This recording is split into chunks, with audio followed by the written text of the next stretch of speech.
Hi, this is Sandy, and welcome back to 10 Habits of Highly Miserable Christians.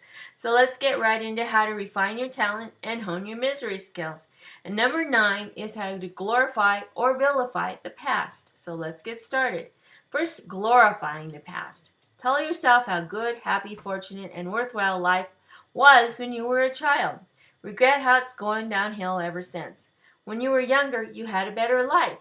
You danced the night away. But now that you're married and with kids, there isn't any time for yourself. And guess what? Global warming hadn't happened back then yet.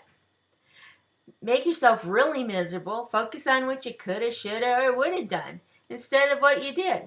Think about and regret your decisions from the past. What did you regret in the past? Vilifying the past. This is easy also. You were born in the wrong place and at the wrong time. You felt like you were discriminated against. You never got to go to summer camp. How can you possibly be happy when you had such a lousy past?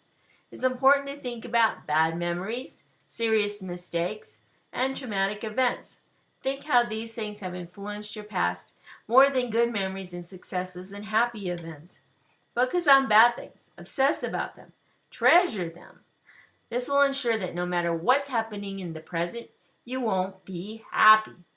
Well, this is what God says about you in Jeremiah 29:11. He says, "For I know the plans I have for you, declares the Lord. Plans to prosper you and not to harm you. Plans to give you a hope and a future." So we don't want to think about that. We want to think about how bad the past was and not the great future that God has for you. We need to concentrate on God's great future plans for us and that He can heal your past. And by concentrating on Him and serving Him, He can heal you. I know people came from horrible past, some of them. They had horrible things happen to them in the past. I know, I've been there. I came from a background where I was abused.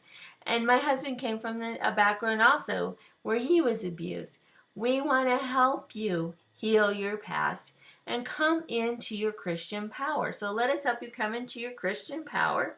And this is the URL that you can get into that.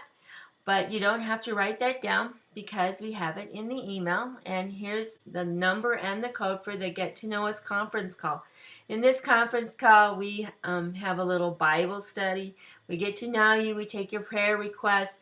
We do all that stuff at that time. So you get to know us a little bit before you join us. And remember, we have this all explained in the email.